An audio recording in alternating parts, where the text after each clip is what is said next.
So, Black Ops 7 Zombies has been a weird experience for me. I've always been a sucker for Black Ops Zombies, and yet I had a hard time getting excited for this game. Initially, it was because they were releasing two Black Ops games back to back. I didn't like it when they did that with Modern Warfare, so I really didn't like it when they were doing it with the sub-series that I actually care about. Of course, part of the reason that I hated it so much with Modern Warfare was because the games just felt way too similar to justify purchasing. But Black Ops 7 didn't really have this problem. It's set 44 years after Black Ops 6 with different weapons, characters, and a story that is a direct sequel to Black Ops 2. So, presumably it would feel about as different as two Call of Duty games can feel. At least when it came to the campaign and multiplayer, Zombies was different. Early on, we didn't know much about what Black Ops 7 Zombies was going to be, but it was safe to assume that it was going to be a direct continuation of Black Ops 6 Zombies. And that was fine and all, except that when the game was first announced, we hadn't even seen Reckoning yet. We had no idea how that map was going to conclude the story, so I just didn't really care yet about the map that was supposed to come after.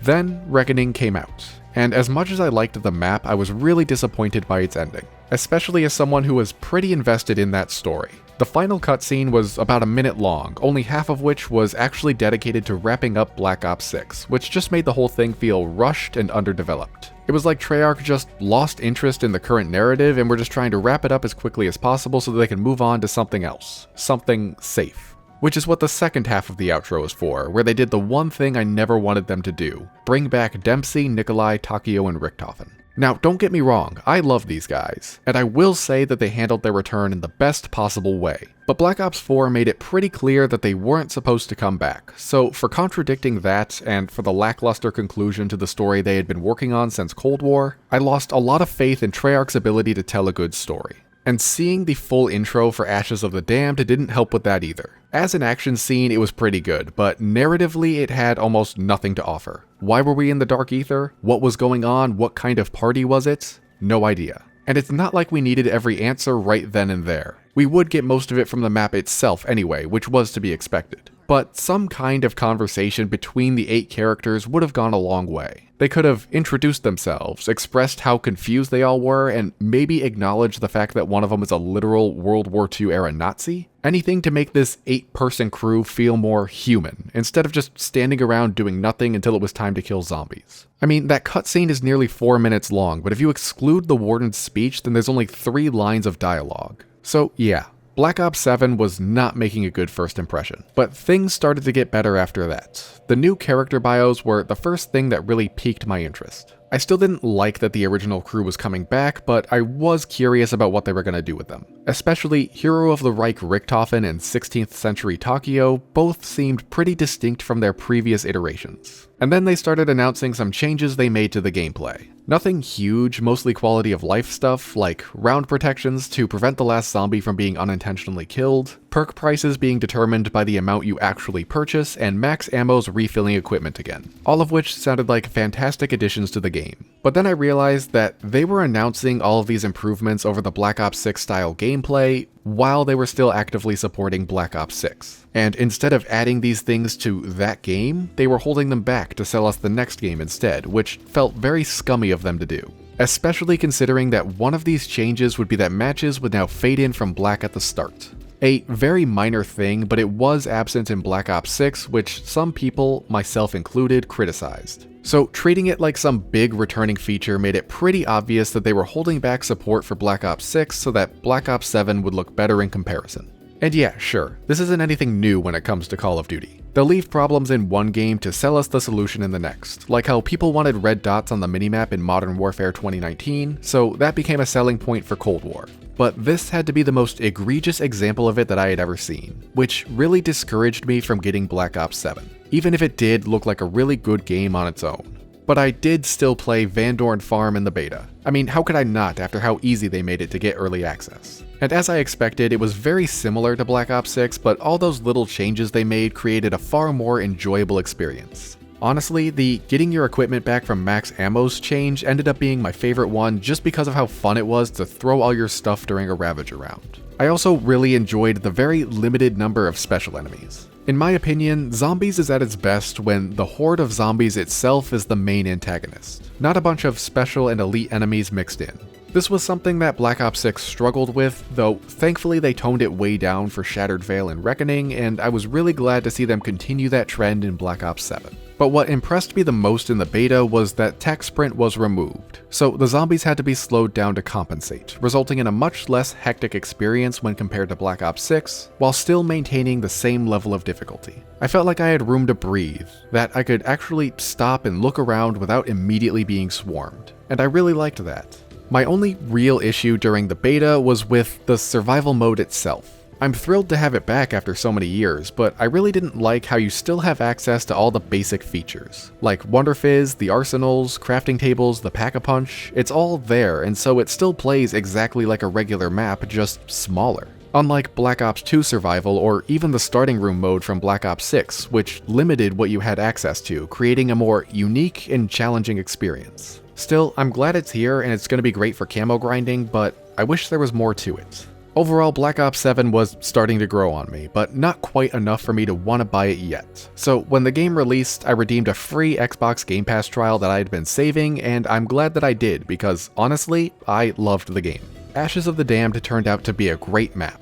To me, it feels like what Terminus should have been, properly utilizing its large size and making its method of transportation a core gameplay element. And Cursed Mode is a great alternative way to play it. Obtaining some of those relics is like doing a little Easter egg quest, and their effects on the game can be quite drastic and add a lot of replayability. And while it's not a true classic mode, to me it's close enough. The HUD is limited, you can't change your starting weapons, and most importantly, the classic point system returns, and it's just as beautiful as the day we lost it. Honestly, I think that alone is a good enough reason to play Cursed. I've seen some people say that it's broken because you can just farm points with a lower rarity weapon, but like, you could always do that. That was part of the charm. You could either have a good gun, or you could have a gun that got you lots of points, but not both.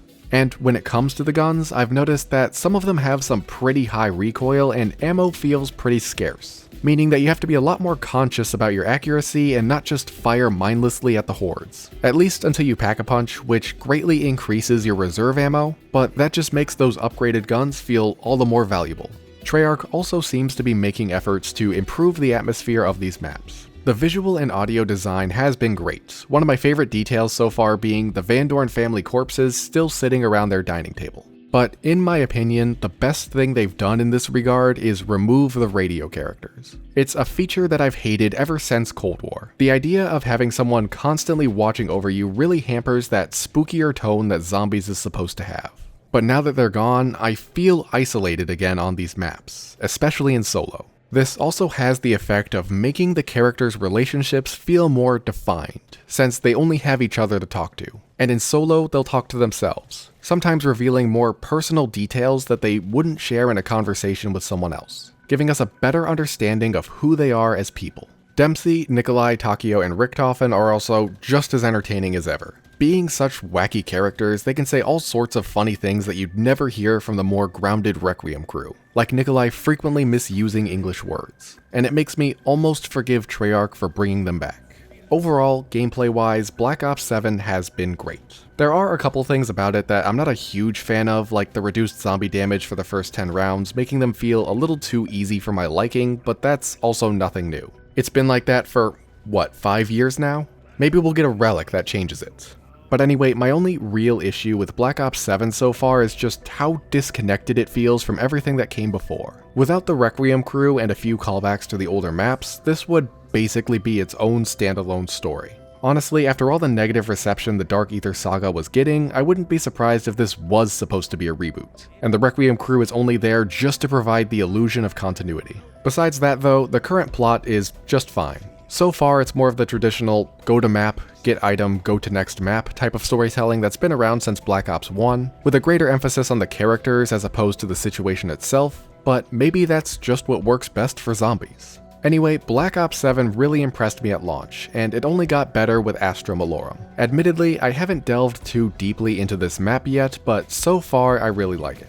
One of my concerns about a game set entirely within the Dark Ether was that all of the maps were going to have the same purple aesthetic, but Astra Malorum proved that they can still be visually distinct. Where Ashes of the Damned was a dark and depressing wasteland, Astra Malorum is much more vibrant, with a retro sci-fi theme and my favorite skybox in all of Zombies. I'm also just obsessed with Oscar. I haven't played the map that much, but he might already be one of my favorite enemy types of all time. I like his silly, old-fashioned design paired with his murderous personality, and I've always thought that an opponent you had to hide from would be so cool in Zombies. The only thing that worries me about Astra is bringing the Ravagers back. They fit in the desolate wasteland theme from Ashes of the Damned, but to me they feel a little out of place out in space. One of the big criticisms from Black Ops 6 was the amount of reused enemies, so hopefully this isn't a sign of what's to come. Nevertheless, Black Ops 7 Zombies has really won me over since that initial reveal. Does that make me feel like a hypocrite after how opposed I was to this game? Yes, it does. But what can I say? I've always been a sucker for Black Ops Zombies, and for the moment, I'm having a great time. I might actually finish a camo grind for once.